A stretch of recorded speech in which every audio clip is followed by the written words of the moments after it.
T9C got the fucking juice. Silver's the new gold.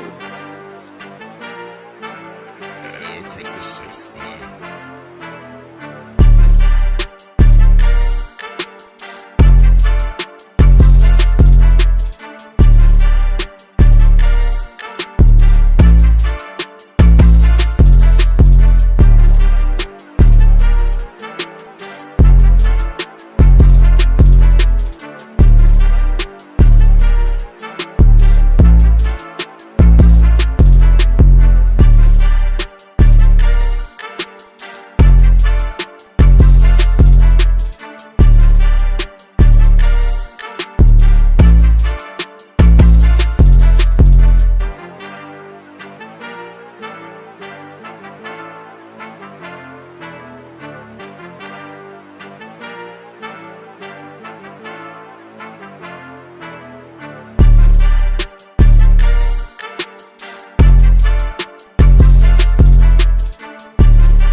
What's going on, everyone? Welcome back to another episode of JT Sports Live. I'm your host, JT. Hope everybody is doing well on this wonderful Tuesday afternoon.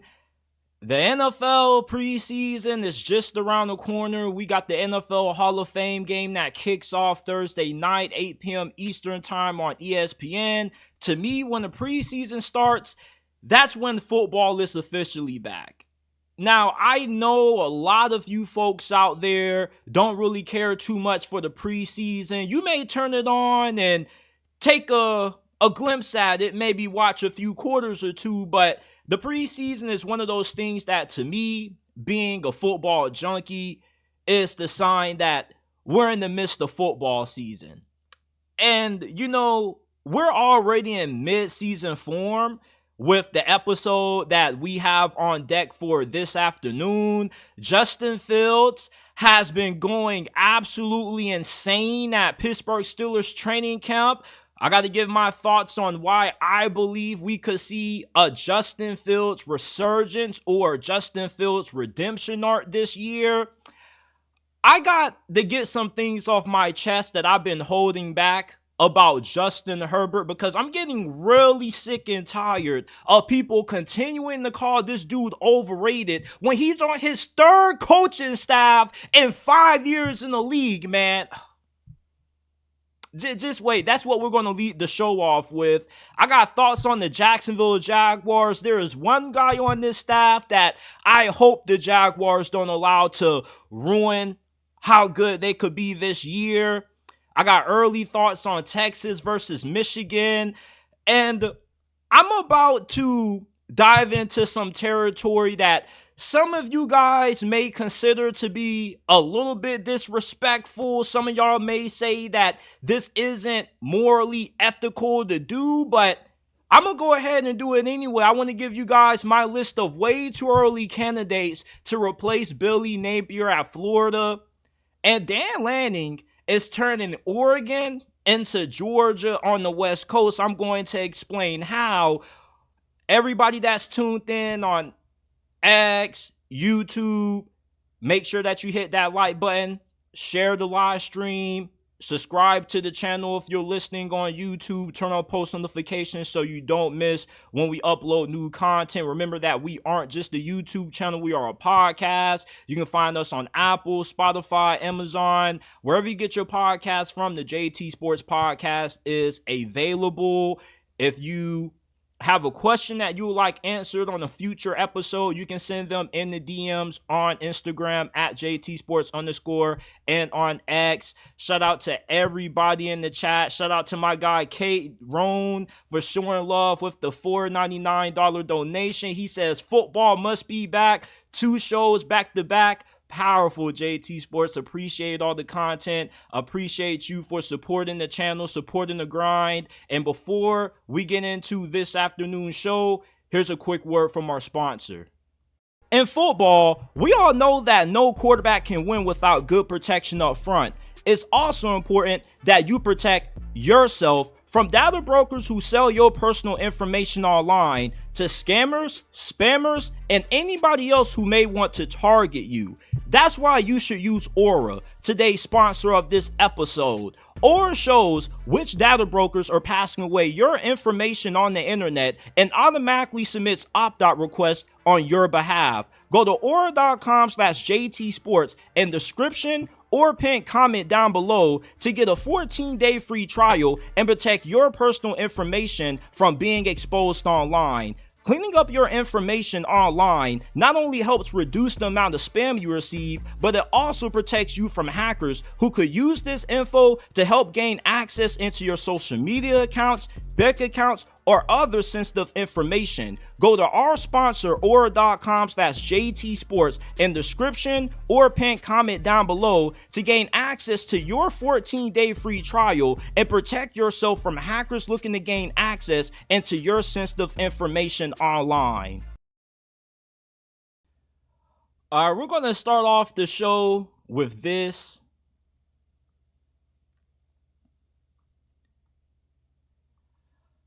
I don't know what y'all see when y'all watch Justin Herbert play that makes you say he's overrated, but some of y'all need to go get your eyes checked, man, because y'all are blind to just how good of a quarterback Justin Herbert is. How can Justin Herbert be overrated when he's one of the few elite quarterbacks that's been able to overcome playing for a dysfunctional organization that's on their 3rd coaching staff in 5 years? Most quarterbacks that are put in Justin Herbert's situation, most of the times end up being busts. Think about all of the quarterbacks that have had disappointing careers in the league. Marcus Mariota, Jameis Winston.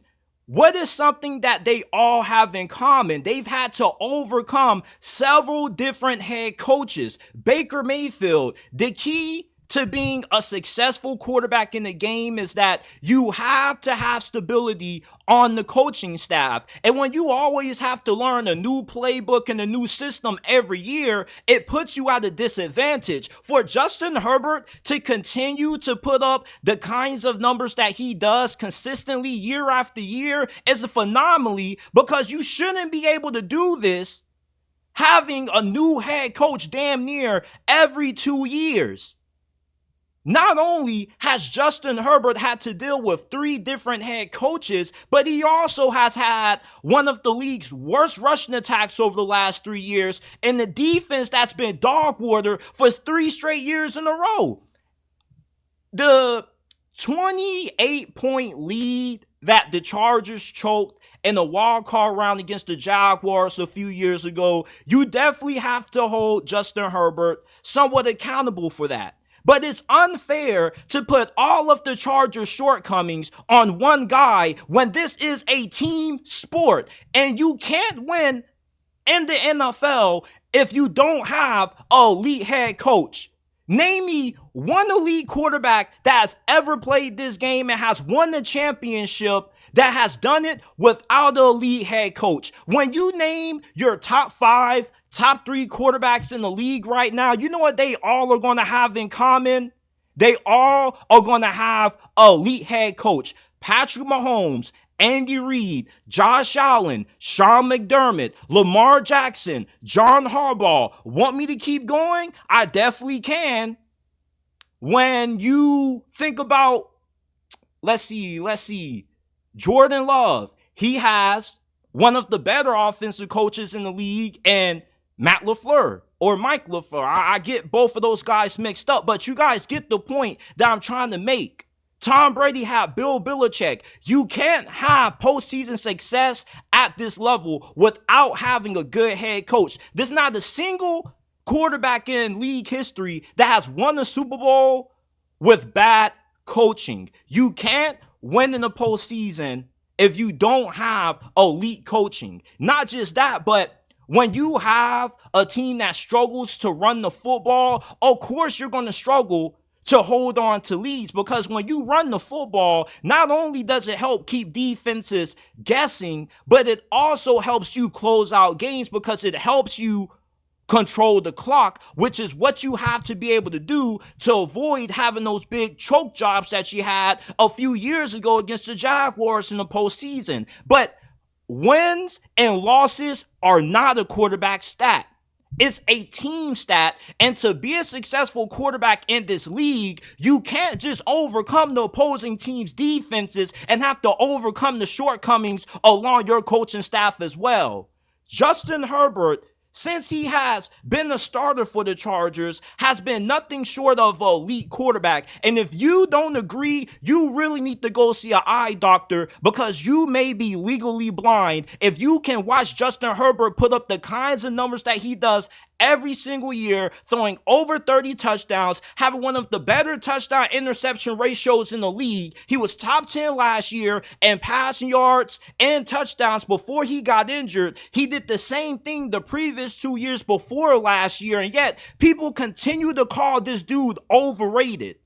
If Justin Herbert is overrated, I would love to hear 10 quarterbacks that you believe are better than Justin Herbert. And please don't put Kyler Murray in the conversation when Kyler Murray has had several losing seasons and he also has came up short in the playoffs. Don't want to hear the same thing for Jalen Hurts neither, because Jalen Hurts lost to Baker Mayfield in the first round of last year's postseason.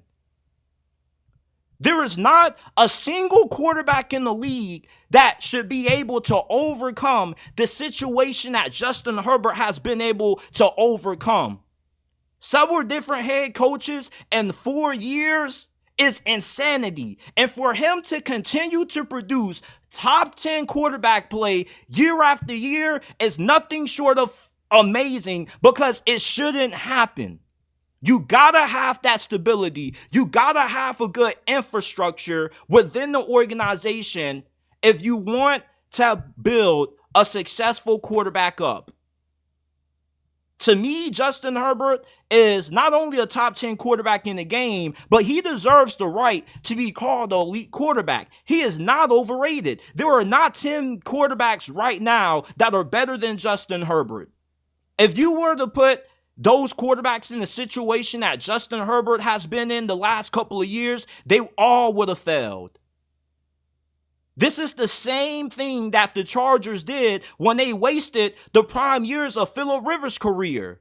This is an organization that is notoriously known for wasting their star players' best years. Jim Harbaugh probably is the best head coach the Chargers have had in damn near 3-4 decades. They have never had a head coach as good as what Jim Harbaugh is. Justin Herbert is going to continue to produce at a high level. I don't know what you guys are seeing in this man that makes you go, he's overrated, when he's playing for an incompetent organization. No quarterback is going to be able to have success when you have an organization that continues to play Russian roulette with head coaches and can't get any head coaching hire right. You keep saying how the Chargers don't have good wide receivers this year. It doesn't flipping matter. Justin Herbert has been able to elevate his supporting cast to a certain extent where the Chargers are still somewhat a decent team when he's healthy. But last year, you saw how bad the Chargers were when Justin Herbert got injured. They got blown the hell out by the Las Vegas Raiders on Thursday Night Football, led by Aiden O'Connell.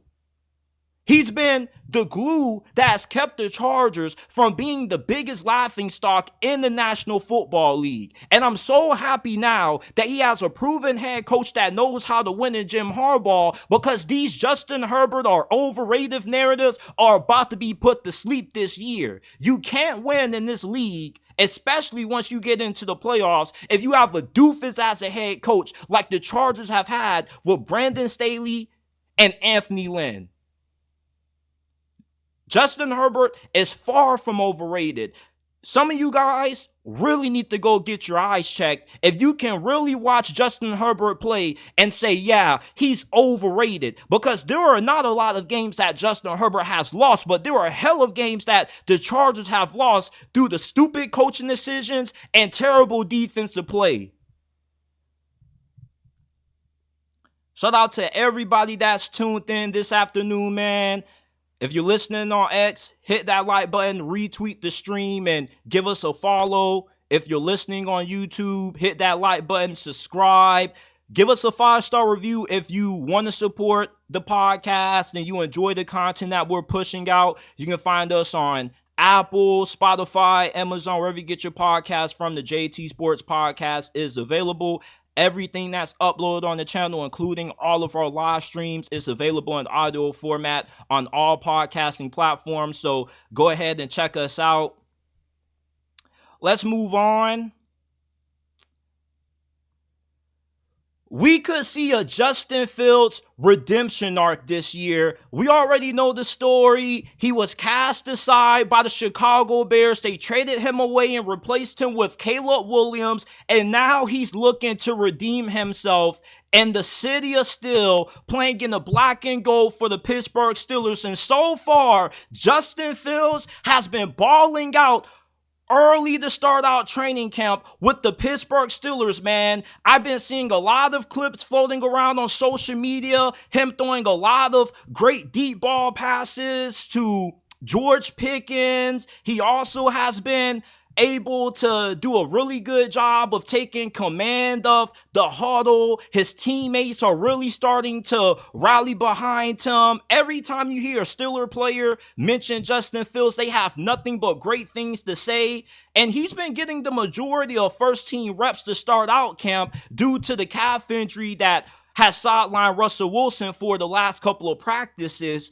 And Justin Fields has performed so well to the point where the Steelers are now open-minded to him being the starting quarterback at the start of the regular season due to how strong of a start he's gotten out to training camp. And this isn't surprising. I've been telling you guys all offseason that Russell Wilson, or Grandpa Russ, is washed up. A lot of you guys are stuck in the Russell Wilson nostalgia and you are unable to evaluate and analyze Russell Wilson for what he is now, a regressing quarterback that's 35 years old, that doesn't have the athleticism to sustain the playing style that has made him one of the best quarterbacks of this past decade. Justin Fields, if the Steelers are going to have to start any quarterback, I'd rather him be the starting quarterback, because at least you are going to have the chance to maybe unlock that hidden upside that the Chicago Bears couldn't get out of Justin Fields. Mike Tomlin is one of the best coaches in the league when it comes to motivating his players. This dude has been winning with Kenny Pickett, Mason Rudolph, and Mitchell Trubisky at quarterback. Justin Fields is better than anything the Steelers have had underneath center for the last couple of years. We seem to forget that in 2022, this dude finished in the top 10 of MVP voting, and he definitely has shown a lot of glimpses of what he could be if he puts it all together. The big thing with Justin Fields is that you need him to be better in the fourth quarter. He's been the worst fourth quarter quarterback in the league since his rookie season in 2021, and he hasn't improved in that area. If he can become a more consistent performer late in games, he has everything that you look for in the franchise quarterback.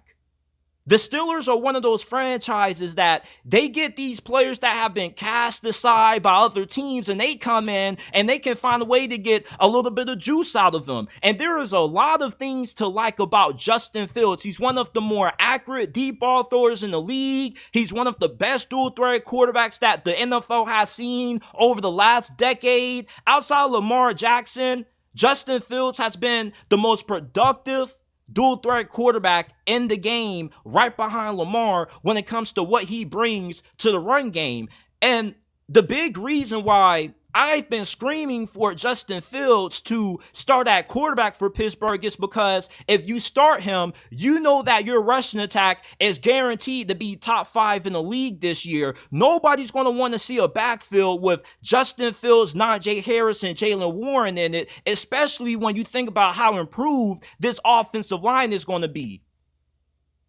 Justin Fields gets a lot of criticism for his passing ability. He holds on to the ball too long at times. He takes unnecessary sacks. But if the Steelers' offensive line ends up improving as much as what Steeler fans are expecting it to, it doesn't matter if he's taking 3-4 seconds to get rid of the football if the offensive line is going to allow him that amount of time to throw the football. Arthur Smith, although he did fail in Atlanta, when he was last the offensive coordinator for the Tennessee Titans, he did a fantastic job of being able to resurrect the career of Ryan Tannehill. And even when he was the head coach of the Atlanta Falcons, Desmond Ridder and that offense weren't completely dog water. It's just that they struggled to take care of the football, especially once they got into the red zone. With Justin Fields, you have somebody who has way more physical upside than what you were getting out of a guy, Desmond Ridder. And if you can make Justin Fields a more mistake-free quarterback, he's good enough to lead the Steelers to the playoffs this year. I gave you guys my record predictions last week. I don't have the Steelers having a winning season this year because I don't like the idea of starting Russell Wilson this year. And according to some rumors circulating around, Justin Fields has become the locker room favorite. All the players love Justin Fields. Now, that's not to say that the players don't like Russell Wilson, but the relationship that Russell Wilson has done a good job of building is with Mike Tomlin. Mike Tomlin and Russell Wilson are best friends right now, and that's been my biggest problem with how the Steelers have gone about handling this quarterback controversy. They started out at the beginning of the offseason saying that Russell Wilson has pole position to be the Steelers starting QB, and it seemed like they were being political with this and that they were just going to rock with Russell Wilson being the starter because him and Mike Tomlin have similar personalities. They were clicking and they really like Russ, but really Justin Fields is the better quarterback. The stats won't tell you that, but if you watch the games with the eye test, Justin Fields is way better at this stage of his career than what Russell Wilson is. There is so much mystery behind the potential of Justin Fields that if the Steelers are going to struggle this year, I'd rather you throw out Justin Fields, have a little bit of fun, and see just what the Steelers have in him at the quarterback position rather than letting him waste his talent and rot on the bench holding the clipboard to Russell Wilson. What the hell is Justin Fields about to learn from Russell Wilson at this point of his career? Russell Wilson is aging. He's only getting worse. And I'm so happy that Justin Fields is getting some first team reps so he can take this opportunity to showcase just how good he is. And now the Steelers coaching staff is low-key going, okay, we actually got something in Justin Fields. Yeah, you do, but you were too fanboyish, or you were being too much of a fanboy gushing over what Russell Wilson used to be instead of looking at Russell Wilson as what he is, a regressing asset that isn't going to give you the ROI that you are expecting. And there's a reason why the Denver Broncos took the NFL's largest dead cap hit in history to get rid of this dude. He's not good anymore. He's washed up. Justin Fields is winning over the locker room. He's winning over the team. And right now, he's starting to make a strong push for QB1 on the Pittsburgh Steelers this year. And I'm rooting for Justin Fields to win this job because I really believe if he is given the opportunity to start this year, week 1 for the Pittsburgh Steelers, he's the key to the Steelers having a winning season and keeping Mike Tomlin's streak alive of never having a losing season. It all hinges on Justin Fields. And Mike Tomlin has made the mistake the last couple of years of starting the best quarterback later on in the season when he should have started the best quarterback to start the season. Hopefully he doesn't replicate the same mistake.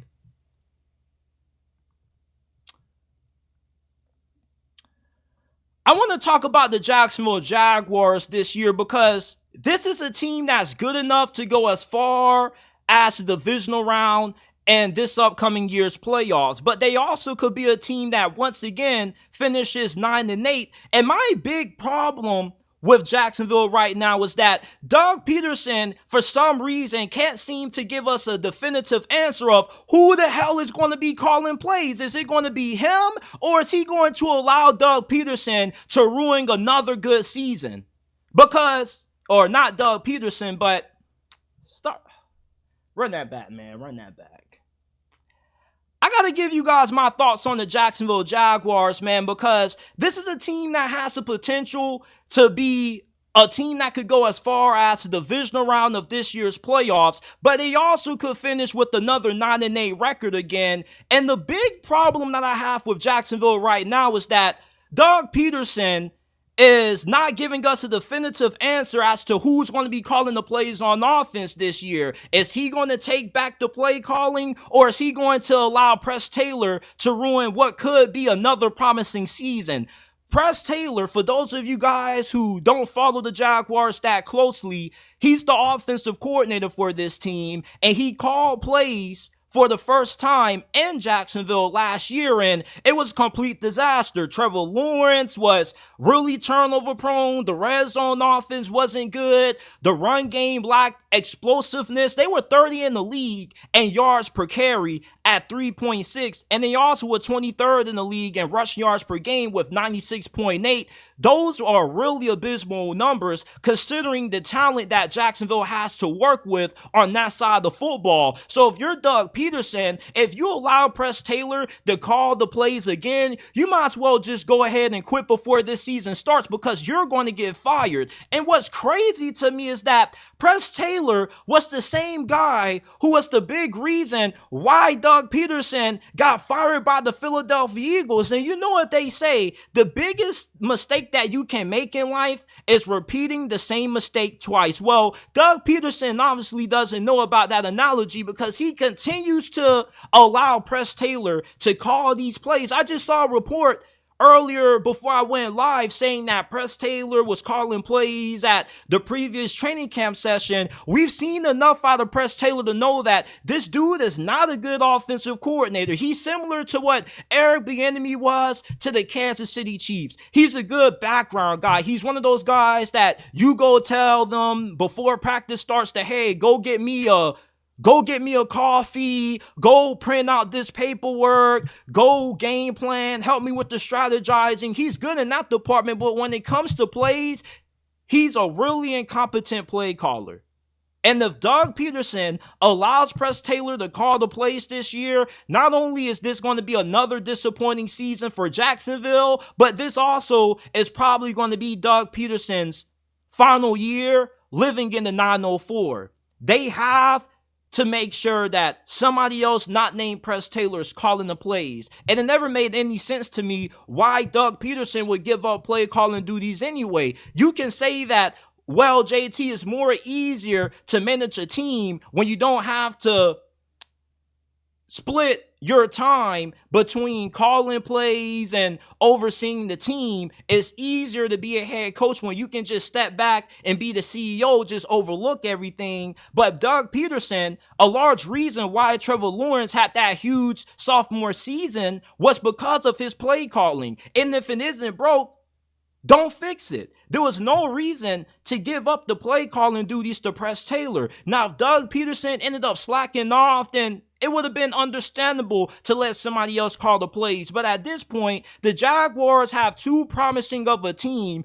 to allow Press Taylor to ruin what could be a very promising season, man. This offense, outside of the interior offensive line, is really good. Your wide receiving core is still a little concerning, but you definitely have more talent there than what you had last year. Calvin Ridley just wasn't a good fit in this offense. You get Brian Thomas Jr., who's that big, physical outside wide receiver that can win against press coverage and tight man-to-man coverage as well. You also got Gabe Davis, who's one of the better big play wide receivers in the game. You still have Evan Ingram, Christian Kirk. Travis Etienne is one of the best all-around running backs in the game. And what has me so excited about how good Jacksonville could potentially be this year if Press Taylor doesn't ruin this season, it's the improvement that we're going to see out of this defense. This is one of the more underrated defenses entering this season. You have a new defensive coordinator in Ryan Nielsen,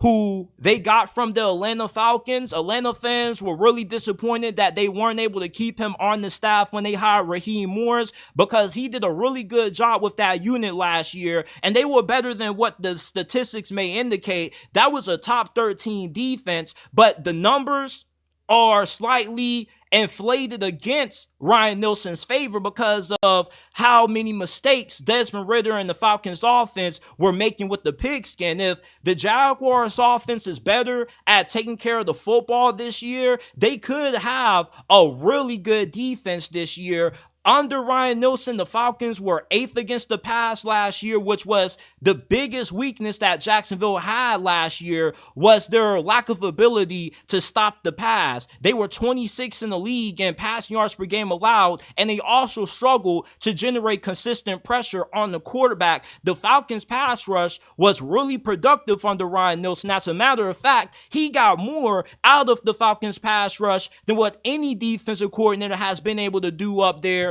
over the last couple of years. You also have somebody who's really good in situational football, with the Falcons having the third best third down defense in the league last year and a top 5 red zone defense. So Ryan Nielsen's defenses are really good at stopping the pass, and they know how to get opposing offenses off the field in the red zone and in third down situations. You also, in free agency, signed Arik Armstead, one of the better interior defensive linemen in the game, despite how old he's starting to get. You got Darnell Savage, who's going to be moved around all over the defense. And you got Ronald Darby, who still is a very serviceable cornerback, along with Tyson Campbell, who is really underrated, because when Tyson Campbell got extended a few days ago, there were some people saying who and asking, is Tyson Campbell good? Like, Tyson Campbell has been the best cornerback the Jaguars have had since Jalen Ramsey. That's really strong praise. And if Trayvon Walker can take that next step, because he had 10 sacks last year, you know how good Josh Allen was. Josh Allen has really started to cement himself as a upper tier pass rusher.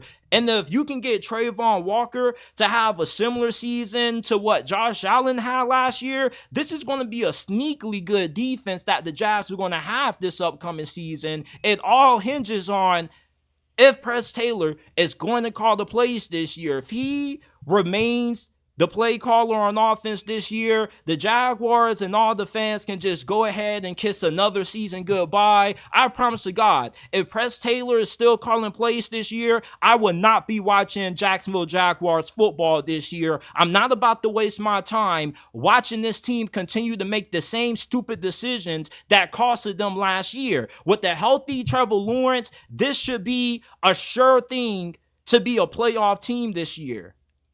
Trevor Lawrence is not overrated. And a lot of people inside that Jaguars organization, they would tell you the same thing. And they also would tell you that the Trevor Lawrence they saw the second half of last year is not the Trevor Lawrence that they know, because his play dwindled down the stretch due to the injuries that he sustained.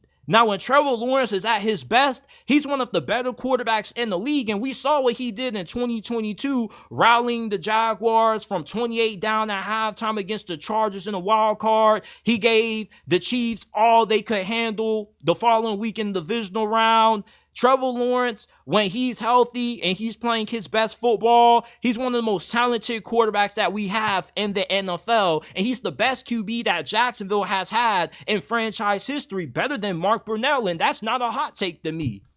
I'm expecting this to be a 9 to 11-win team this year, depending on the decisions that they choose to make with who's going to call the plays on offense and how improved this defense ends up becoming. Because if Doug Peterson takes back play calling duties and the defense definitely does take that improvement under Ryan Nielsen that I expect them to, this is a team that should be right back in the postseason, and they could end up shocking a lot of people because I don't think too many NFL fans this year are that high on the Jaguars based off how ugly things ended in 2023.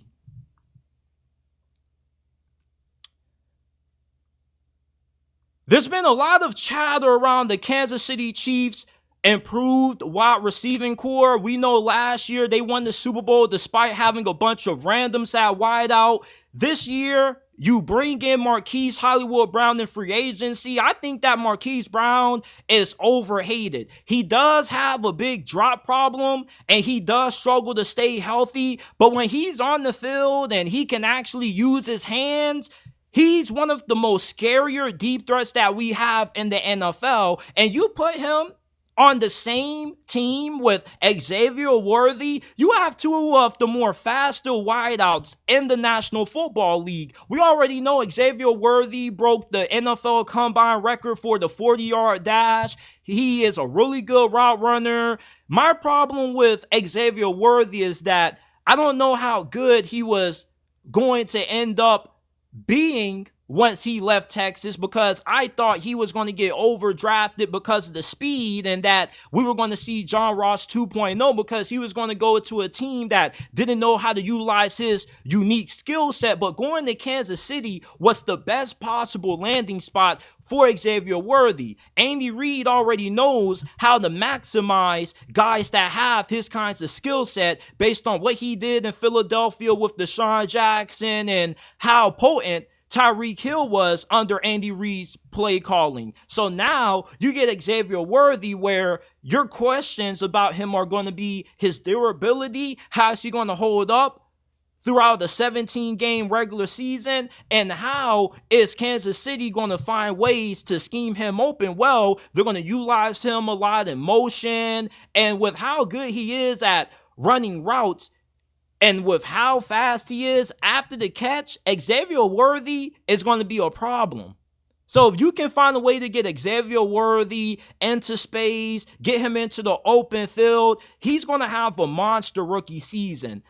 A lot of people care too much about the size, but the NFL is starting to become a more smaller game when it comes to the receivers that are now starting to enter the league. Remember, Tank Dell was undersized. He's only 5'8", 5'9", and he was on par to having one of the more productive rookie seasons that we saw in the league last year, up there with Puka Nacua if he never got injured. Xavier Worthy has a similar profile to Tank Dell, but a lot more faster. He's not as good as a route runner as Tank Dell is, but he's not too far off. The only problem with Xavier Worthy is how is he going to handle when cornerbacks and defensive backs get their hands on him and they start playing physical with him. That's when he can find himself getting into trouble. But so far throughout Chiefs training camp, he's been making a lot of big plays. Him and Patrick Mahomes have been building a lot of chemistry with each other. I saw one highlight when training camp first began when Patrick Mahomes was rolling out to the left, and then next thing you know, the dude is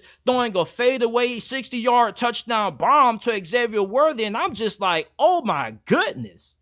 Now, Rashee Rice is the only wide receiver that I can remember that was actually good last year on this squad when they won the championship. He was one of the more underrated rookie wideouts in the NFL in 2023.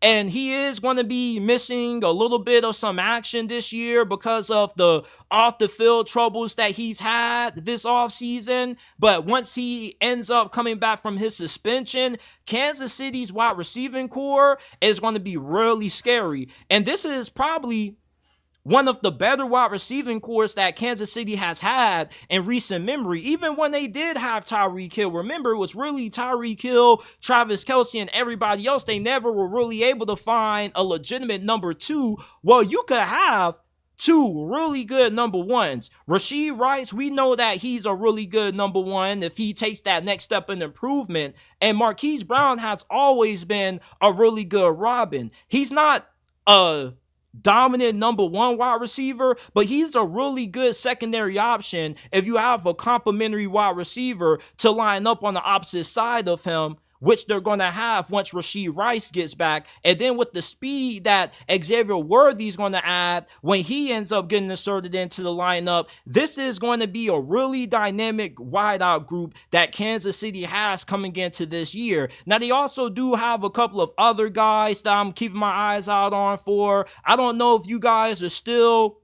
banking on Justin Ross ending up being a really good undrafted free agency signing by Kansas City, but I still have faith that John Ross can become a productive wideout in this league. Sky Moore, he's pretty decent as well, even though he's not what people thought he was going to be when he was coming out of college, because he's not that fast. He struggles to create separation. Nearly every catch that he makes ends up being a contested catch. But overall, you definitely like where Kansas City is at with their wide receiving room compared to how bad this position was last year. And yet you were still able to win the Super Bowl despite the limitations that you had from this group. You're going to see a more efficient offense that you saw compared to last year, because Kansas City's offense was probably the worst we've ever seen under the Mahomes, Andy Reid era. This year, you should see this offense reverting back to playing at the level that we saw in 2022 and prior. So I'm excited to see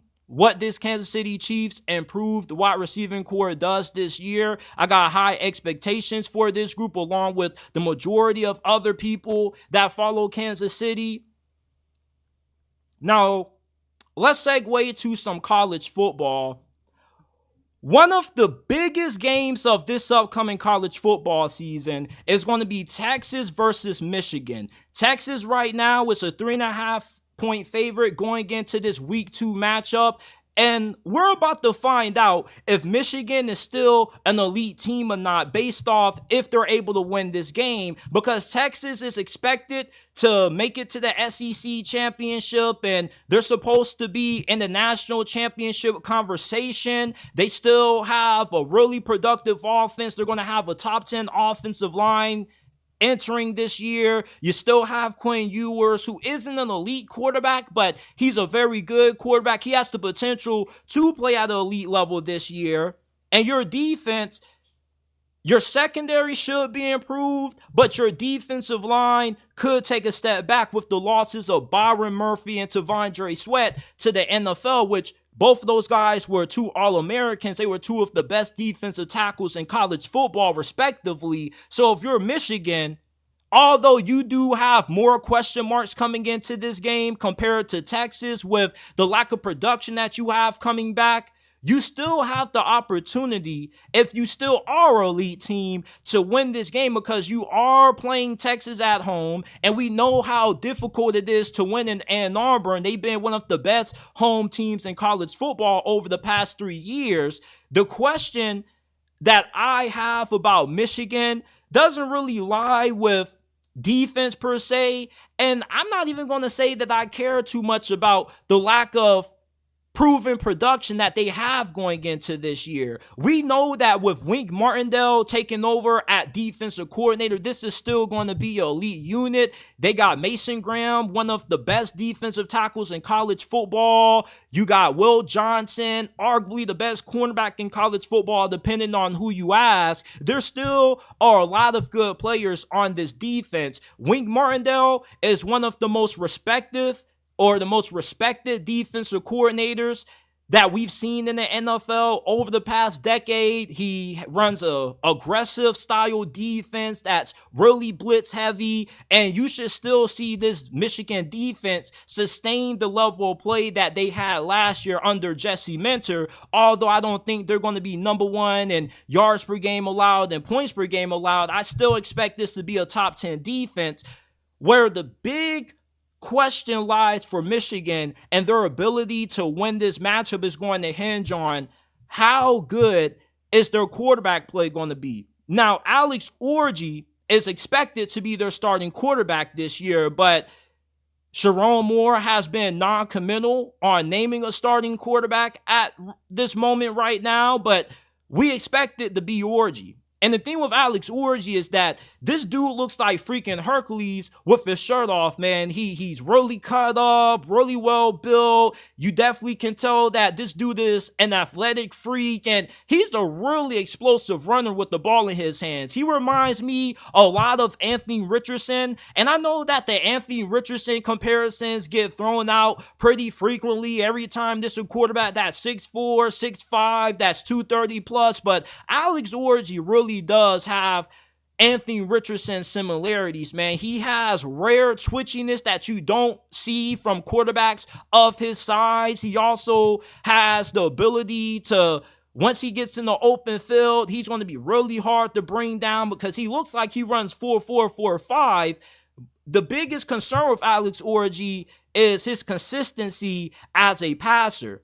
And it doesn't matter how dominant Michigan is going to be running the football this year if you don't have the ability to be balanced. What has made Michigan's offense so unstoppable the past 3 years has been how well balanced they've been able to be with J.J. McCarthy, and I've got the other dude, McNamara, Cade McNamara. He's now at Iowa. With Alex Orji, if you can still get competent quarterback play out of him with him being an accurate passer, he doesn't need to light the world on fire. All he needs to do is be good enough, like what we saw out of J.J. McCarthy, and not lose Michigan games. If he can do that, then we can definitely see Michigan right back in the Big Ten championship.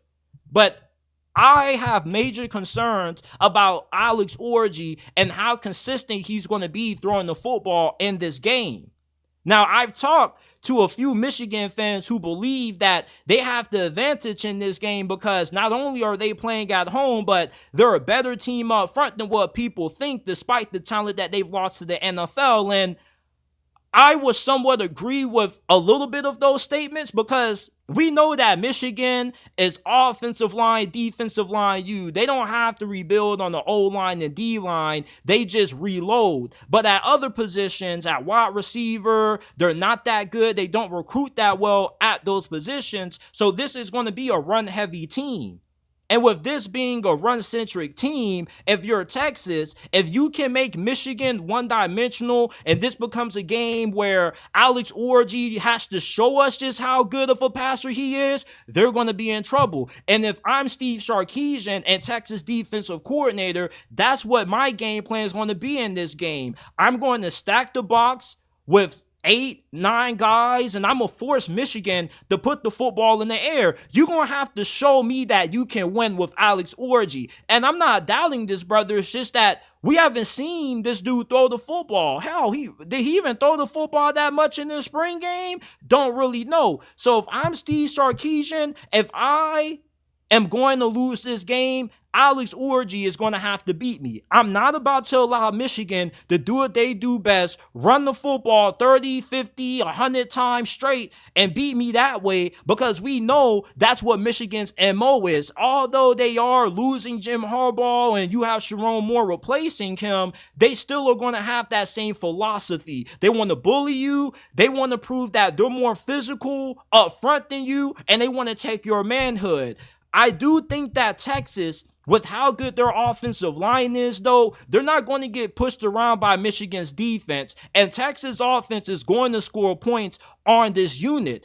Michigan is at least going to have to show us that they can score 24 points if they want to win this game. It doesn't matter how good your defense is if your offense isn't productive. If Michigan's offense is struggling, there's only so much their defense can do until they start to get worn out and they get gassed due to the amount of plays that they're on the field. Texas, not only are they a really good team throwing the football, but they also are a really good team running the football as well.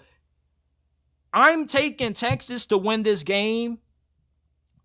31-14 is going to be my final score prediction because I don't trust Michigan's offense. I think this game is going to be a little bit slow for the first 3 quarters. Texas ends up pulling away in the fourth quarter due to a couple of Alex Orji mistakes.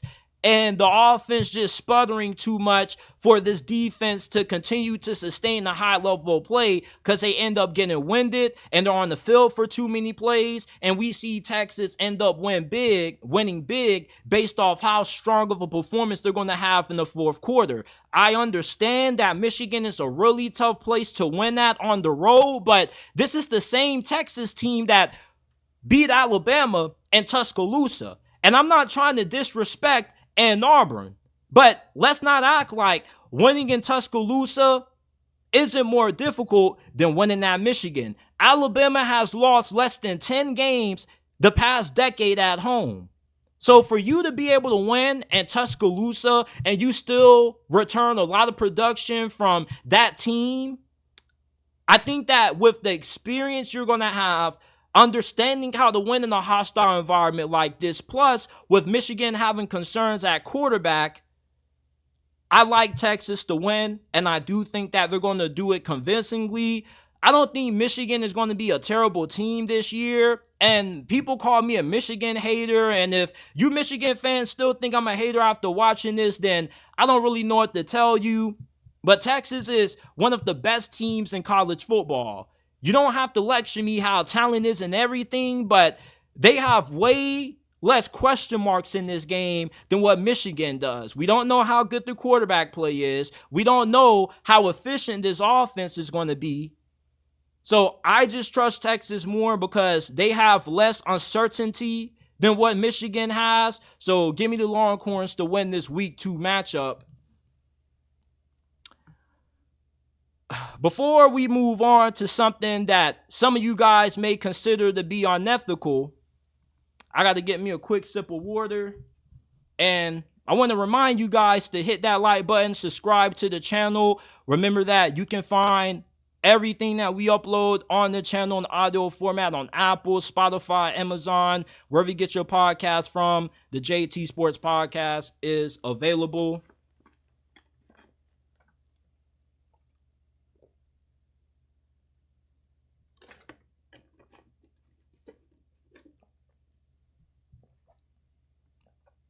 All right. What I'm about to do, some of you guys may consider to be unethical or morally wrong, but I'm going to do it anyway. I'm going to give you guys my way too early list of candidates to replace Billy Napier at Florida. And yes, I do believe that Florida isn't going to win 6 games this year. I think that Billy Napier is going to get fired because he's just not a good head coach. He's a good G5 coach, but he's just not good enough to build Florida up to the level they used to be during the glory days in the SEC. So I think that Billy Napier gets fired at the end of this season, and Florida's going to be once again searching for a new head coach. And I want to give you guys a couple of potential candidates who I believe will be a perfect fit to replace Billy Napier. We're going to start off with Rhett Lashlee, who currently is the head coach of SMU.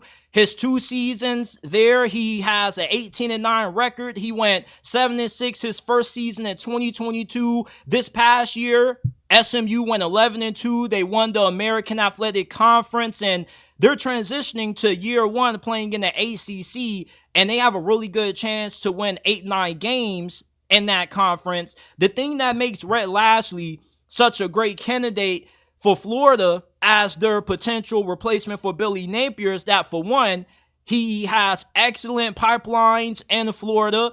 Some of y'all don't remember, but he was the offensive coordinator at Miami under Manny Diaz, and he was pretty much the only good thing to take away from Manny Diaz's tenure at the University of Miami. He also was the best OC Miami has had in probably the last 15, 16 years. And he also has developed really good recruiting pipelines down in South Florida. There are a good amount of South Florida players that he has on his roster that he has gotten from the transfer portal and recruiting, so he knows how to recruit in Florida. He also is really good at recruiting in the state of Texas. For Florida, with recruiting being such a big factor in determining how successful a head coach ends up being in Gainesville, you love the pipelines that Rhett Lashlee already has down in Texas and at Florida. He also is really good at utilizing NIL. He has a pretty good NIL backing at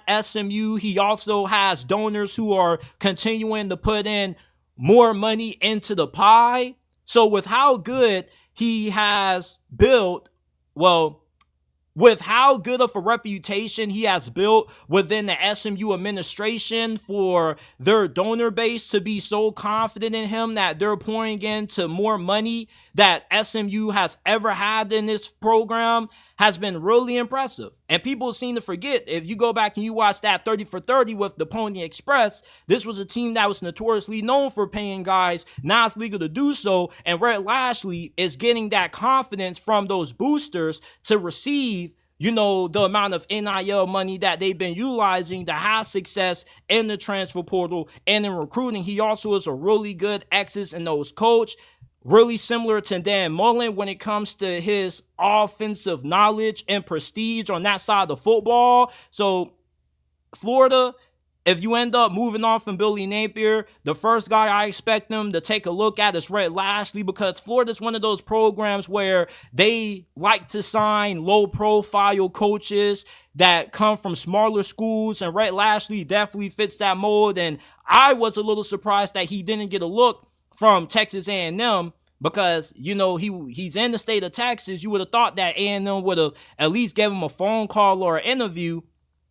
Chris Klieman is the next head coach that I think will be a great replacement for Billy Napier if the Florida Gators end up firing him. Chris Klieman, he is one of the best coaches in college football, in my opinion, when it comes to doing more with less. He also has won 75% of his games, which is third among active FBS coaches behind Dabo Swinney and Kurt Cignetti. He also was the head coach at North Dakota State during the peak of their dynasty when they were winning the FCS National Championship every single year. He was responsible for leading them to 4 FCS National Championships in the couple of seasons that he was there from 2014 to 2018. He also compiled a record of 69-6. And he led Kansas State to the Big 12 championship in 2022. Remember when they upset TCU that year? He also has won 8 or more games in 4 out of his last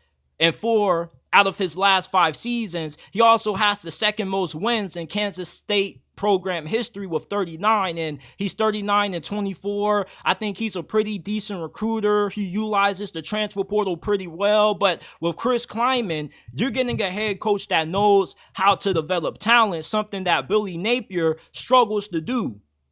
If you get Chris Klieman, you're getting somebody that he may not be a huge name to a lot of Southern folks, but you're getting somebody that has a better resume than what Billy Napier had when Florida first hired him coming out of Louisiana. This dude was winning at North Dakota State, leading them to national championships nearly every single year he was there, and he's been really consistent winning and sustaining success at Kansas State. So Chris Klieman is the second head coach that I have on my list of replacements that Florida needs to give a look to if they do fire Billy Napier. Now, Mike Gundy is a name that some Florida fans probably are just going to scratch off the list because they don't think they have a good chance of getting this dude, but money talks. And Mike Gundy, when you think of Oklahoma State, you think of him. Okay, he is one of the few head coaches in college football where his name, his image is synonymous with that program. Similar to Alabama football. When you think the Crimson Tide, you think Nick Saban. When you think Oklahoma State Cowboys football, you think Mike Gundy. And for Florida, if you could land Mike Gundy, this would be a home run hire. And there were some rumors around 2021 that he had some interest in taking this job, but he ended up denying them, saying they were nothing but just speculation. People were just making up things. But I really believe there was a little bit of truth to those rumors. It's hard to win at Oklahoma State, and there's not a single head coach in college football who has done more with less than what Mike Gundy has been able to do. He doesn't always bring in highly touted recruiting classes. Oftentimes, Oklahoma State is outside of the top 25, and they're a program that has limited resources. They got limited spending money when it comes to how they can use it to paying for guys and recruiting and in the transfer portal. But if he can have this amount of success at Oklahoma State, having 10-win seasons since 2010, being a 3-time Big 12 Coach of the Year, being 2-3 in New Year's Six bowl games, having a 12-6 bowl record overall. Imagine what he can do at a school like Florida with more superior resources than Oklahoma State and a recruiting hotbed. Mike Gundy could win a national championship at Florida if he was willing to give the job the opportunity. Oklahoma State is his alma mater. He loves being the head coach of the Cowboys, and he has to never worry about his job security despite how bad of a season Oklahoma State could have any year.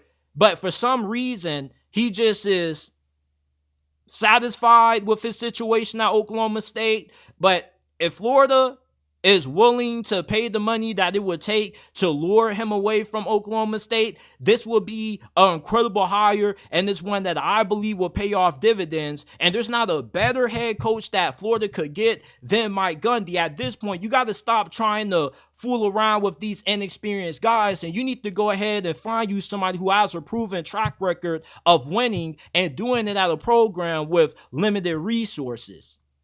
Next up, I got Garrett Riley, and for those of you guys who are a little bit unfamiliar with that last name, yes, he is the brother of Lincoln Riley, and you guys may not remember the year that TCU got annihilated by Georgia in the national championship because it seems like it was such a long time ago, although it was 2 years ago. The reason why TCU had the kind of season they did that year when they went to the national championship is because of how good that offense was with Garrett Riley being the offensive coordinator. And he did such a good job calling plays for that side of the football that you saw Quentin Johnston become a first-round pick. You saw Max Duggan become a Heisman finalist. And Garrett Riley won the Jim Boyles Award for that season, which goes out to college football's best assistant coach for that year. He's now at Clemson. Clemson's offense did improve a little bit last year, but this year they should take a major step in improvement on that side of the football. And when they do, Garrett Riley is definitely going to be a hot head coaching candidate. And I'm surprised that he didn't get hired last year, because when Clemson first hired Garrett Riley, it was one of those moves that a lot of people thought was just a one-year rental, because most people didn't think that Garrett Riley was going to remain the offensive coordinator for too long before getting the opportunity to get a head coaching job. But if he ends up doing a good job at Clemson this year, and let's say they end up winning 9-10 games this year, he definitely is going to be mentioned in a lot of head coaching searches. He's a really good recruiter, really good when it comes to developing his personnel on offense as well. This would be a pretty good hire for Florida if they want to go in direction of hiring a young, promising coordinator that they're not going to have to spend a lot of money to get, since they are going to have to pay a little bit of buyout money to Billy Napier. So if they want to go in a cheap direction, but they want to get the best bang for their buck, then Garrett Riley probably would be the best coordinator hire, or the best assistant coach who they could hire to become their head man. And lastly, some of you guys are going to be really upset with this one, but Chip Kelly, he's now the offensive coordinator at Ohio State. He's going to kill it up there in Columbus. The problem with Chip Kelly is not that he's a bad coach. He's a really good coach. He resurrected UCLA football. He had a 35-34 record. It took him a few years to get things going up there, but their last couple of seasons, they had 8 or 9 wins. And he also is better suited to have success assembling talent at a school like Florida with the new era of college football, where all you got to do is just offer a lot of guys money and recruiting and in the transfer portal, and you pretty much can get anybody you want to. And he did a really good job of building up UCLA through the transfer portal. But Chip Kelly has shown that if there is a recruit that he wants, he has no problem putting all his chips in the basket to go get that guy. Dante Moore was highly touted when he was coming out of high school, and even though it didn't work out, the fact that Chip Kelly was able to land a recruit with the prestige of a Dante Moore at a school like UCLA, who currently has a lot of money that they're in debt, which kind of held him back a little bit, that shows me that he has the ability to go out there and get 5 highly touted, 5 4-star guys, as long as he's motivated to do so and has the NIL back in to do it.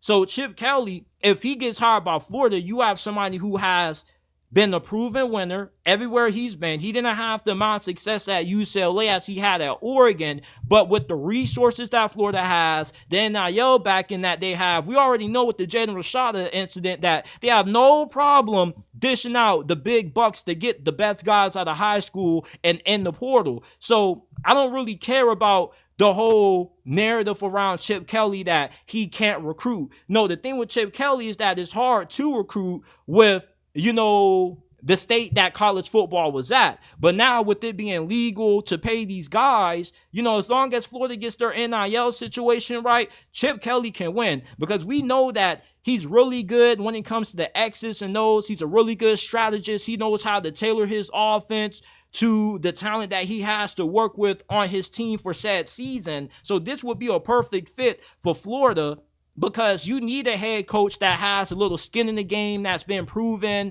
to win at the highest level, which he has shown at Oregon, leading them to a national championship in the college football playoffs in years past. And in the SEC, with this conference being so oversaturated with big name coaches, you need a Chip Kelly in this conference if you don't want to take the route of trying to get one of those smaller coaches that come from a small school. If you want to go ahead and get a proven big name coach, I don't think it can get any bigger than Chip Kelly. So these are my list of replacements for Billy Napier if Florida ends up firing him. Let me know what you guys think about this list down in the comment section down below.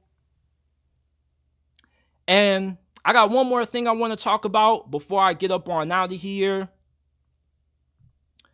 How many of you guys have been paying attention to what Dan Lanning is building up there in Eugene, Oregon? Because to me, Oregon is slowly starting to morph into Georgia on the West Coast. And every time I've watched Oregon play the last couple of years under Dan Lanning, they've never felt like a West Coast team to me. And some of you guys understand where I'm coming from, because West Coast teams seem to be more finesse. They're small up front. But Oregon is the complete polar opposite. They have monsters on the line of scrimmage, big offensive linemen, huge defensive linemen that are freakish athletes, similar to the kind of D linemen and O linemen that Georgia recruit. And Oregon also plays with a similar physicality and aggressiveness that Georgia plays with. And it's not surprising, considering that Dan Lanning comes from the Kirby Smart coaching tree. He also has been around Nick Saban, so he knows how to build a championship level program and the areas that you need to be the strongest at, that being in the trenches. And Oregon, compared to the majority of teams in the Big Ten this year, they're not as remotely as good as what Oregon's going to be in the line of scrimmage or on the line of scrimmage. It also helps that Oregon's defense is starting to improve every year, and they're starting to reach Georgia's level of dominance defensively. Now, they still have a few ways to go until they become the behemoth that Georgia's defense has become, but they're not too far off. They got a lot of blue chippers on that defensive line. They got a lot of pass rushers that have been 5-star guys, top 100 recruits in the last couple of recruiting classes. So that defense is going to end up being elite sooner rather than later. Statistically, last year they had a top 10 defense, but I think that number was a little bit overinflated due to just how much of an advantage they had against the majority of teams that they played from a talent standpoint, because we saw this defense kind of struggle when they went up against Kalen DeBoer in Washington twice. But with how well they've been recruiting, and they've been recruiting out of this freaking world, they currently have the 3rd best recruiting class in the nation at this moment. They had a top 10 class in 2023. And the thing that has made Oregon's recruiting so impressive is that even though they're in the West Coast and they are in Eugene, Oregon, they've been able to get guys from all over the country. Cali, Texas, Florida. Those are 3 of the most talent-rich states when it comes to high school recruiting, and Oregon has been killing it when it comes to getting some of the better recruiting talent out of these bigger states. And now, with you getting a limited NIL, it's going to make it even more easier for Oregon to recruit at this high as a level for the foreseeable future.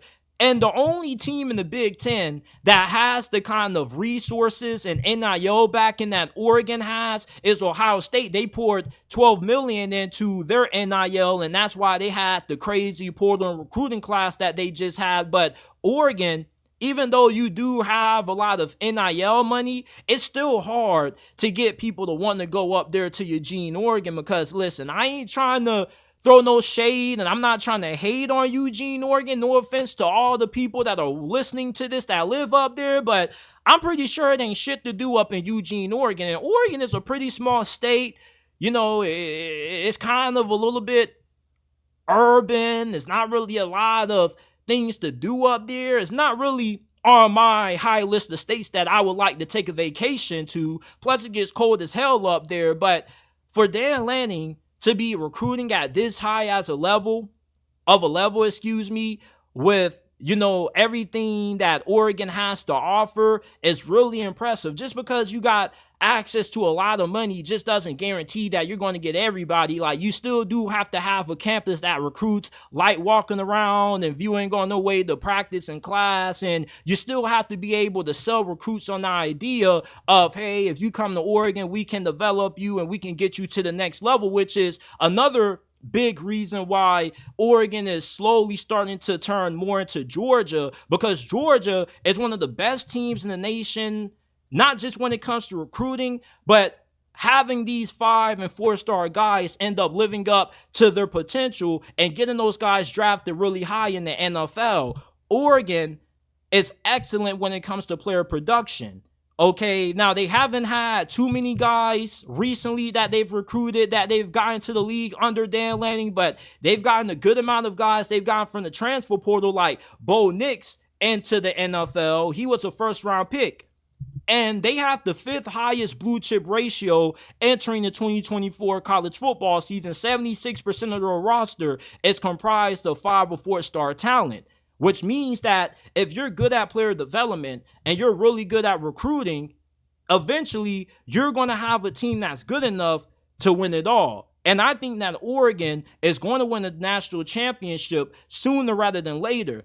Dan Lanning is kind of starting to creep into that Kirby Smart tier, or I'm not going to say that, but do you guys remember what the narrative was about Kirby Smart before he started to win national championships at Georgia? There were people that were calling him overrated, saying that he was never going to be able to get it done, and every year he didn't get it done. There were people starting to ask, if Kirby Smart doesn't win it all this year, should he get fired? We're going to start hearing those discussions creep up with Dan Lanning eventually.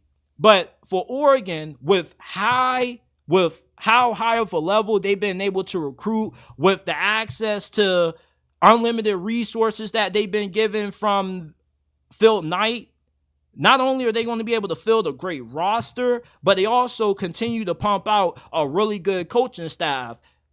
Dan Lanning's first offensive coordinator, Kenny Dillingham, was so good that despite only being an OC for 1 year, he got hired to be the head coach of Arizona State. He's one of the youngest head coaches in college football at the moment. And their current offensive coordinator, Will Stein, he's in line to get a big-time head coaching opportunity soon in the future. So Dan Lanning has showed the ability to not only be a fantastic recruiter, he also has a really good eye when it comes to building a good coaching staff. He knows how to develop talent. He knows how to get guys prepared for the next level.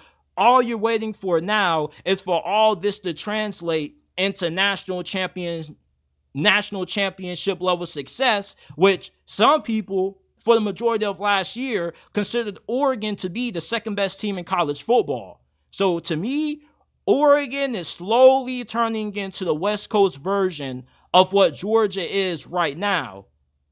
This is it for this episode of the JT Sports Podcast. I appreciate you guys for tuning in. Shout out to everybody in the comment section, man. Shout out to my guy, Chris Brady. Shout out to my guy, Kate Roan. If you're listening on YouTube, hit that like button. Subscribe to the channel before you leave up on out of here, man. If you're listening on X, like, follow, retweet this live stream. Remember to subscribe to the JT Sports Podcast, wherever you get your podcast from. You can find us on Apple, Spotify, Amazon. Every episode of the podcast that's on the channel is available on audio format on all podcasting platforms. Send us college football and NFL questions in the DMs on Instagram at JT_Sports_ and on X at JT___. I appreciate you guys for tuning in, and I'll see you guys shortly with another episode of the JT Sports Podcast. I don't know when I'm going to go live. I know I'm not going live tomorrow because I've live streamed so much that I got to start uploading some of these clips and getting those out there. But either I'm going to go live Thursday after the Hall of Fame game or before the Hall of Fame game. It just depends on how I feel.